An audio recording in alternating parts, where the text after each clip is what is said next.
Paz do Senhor para você que está ouvindo esse áudio. Irei falar um pouco sobre a corrupção da humanidade. Basta ligarmos a televisão para nos depararmos com a crise econômica e com as suas diversas consequências sobre a nação brasileira, como hospitais lotados, escolas sem professores, pessoas sem moradia, desempregados, etc. Tudo isso é resultado da má administração pública e da ganância humana de querer acumular sempre mais, ao invés de dividir com o próximo.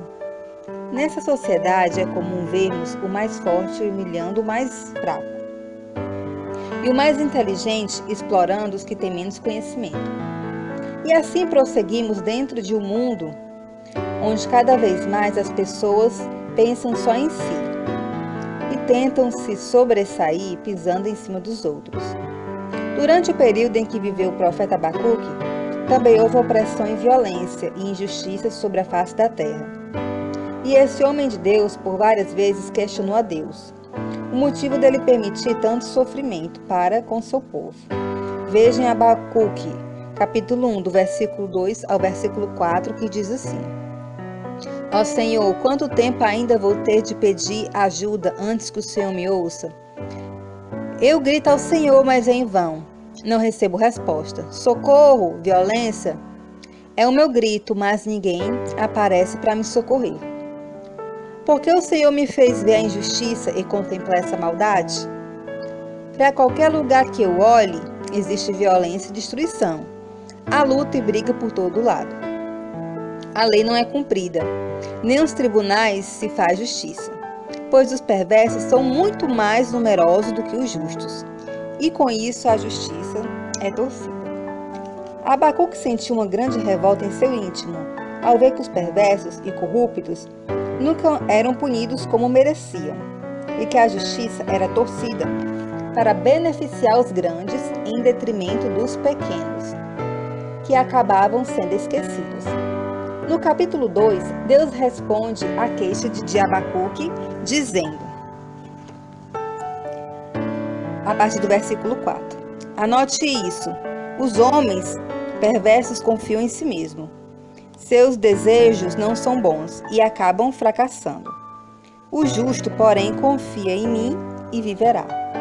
Além do mais, como a riqueza é ilusória, o ímpio é arrogante, cheio de ambição.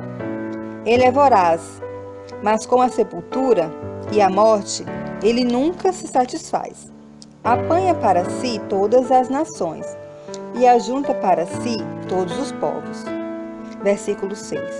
Logo vai chegar o dia em que os seus escravos zombarão deles, dizendo, ladrões! Finalmente a justiça acertou as contas com vocês.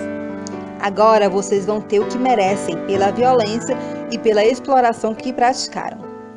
Versículo 7. De repente os credores surgirão furiosos e carregarão consigo tudo que eles têm, enquanto vocês assistem a tudo, indefesos e tremendo de medo. Versículo 9. Ai de vocês que ficam ricos praticando a maldade, tentando com a riqueza escapar do perigo. Com os crimes que cometeram, vocês apenas envergonharam suas próprias casas e condenaram sua vida. Versículo 11. As próprias pedras nas paredes das casas gritarão condenando-os, e as vigas do telhado farão eco. Ai de vocês que constroem cidades com dinheiro ganho em assassinatos e roubos. Nesses versículos podemos entender que o ímpio não permanecerá para sempre. Em algum momento a verdade virá à tona, e seus credores lhe cobrarão centavo por centavo de tudo que eles haviam roubado. E eles e a sua família passarão grande vergonha. E é isso que estamos vendo nos nossos dias. Aquelas pessoas que roubaram em secreto estão vindo a público e sendo chamados de ladrões, tendo que prestar contas, passando por vergonha, por humilhação. Como diz no versículo 11, as próprias pedras nas paredes das casas gritarão condenando-os. Ou seja, tudo que estava oculto veio à tona. A palavra de Deus diz que não é nada oculto que não venha a ser revelado. Marcos 4, versículo 22.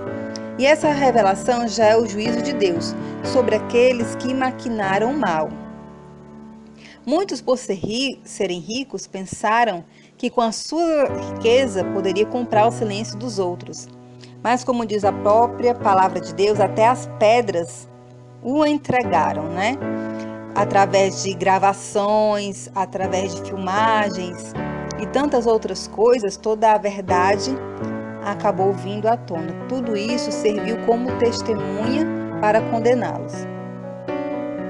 A corrupção já existia desde os tempos antigos. Gênesis 6, versículo 12, fala exatamente sobre a corrupção da humanidade. No versículo 11 diz assim: a violência dominava a terra. Aos olhos de Deus, a terra estava completamente corrompida.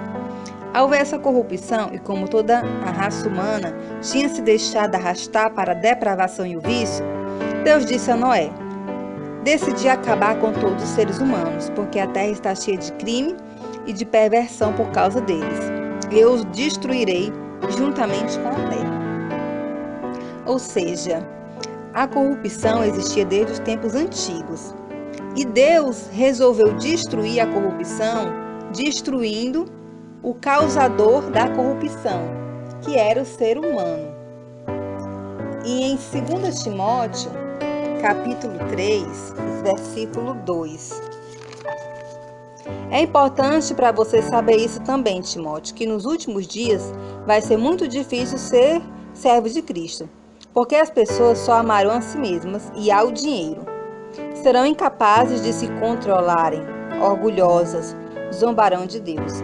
Ou seja, já está profetizado na palavra de Deus que nos últimos dias serão como nos tempos de Noé. A corrupção vai aumentar cada vez mais.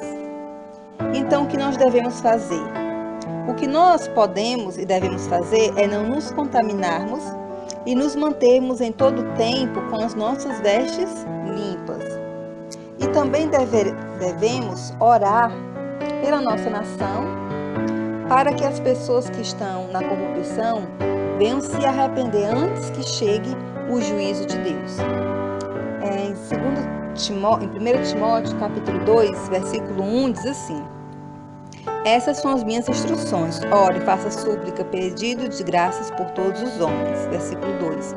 Ore dessa forma pelos reis e por todos os outros que exercem autoridade sobre nós ou que ocupam cargos de alta responsabilidade. Ou seja, é nosso dever orar para que Deus venha abrir os olhos dessas pessoas para que elas venham se arrepender. E devemos sempre manter a nossa esperança em Cristo. Não temos mais o que esperar do governo, porque a palavra de Deus diz que a corrupção vai aumentar cada vez mais por causa da ganância dos seres humanos. Nós temos sim que lutar pelos nossos direitos, buscar melhoria, mas sempre colocando acima de tudo a nossa esperança em Deus.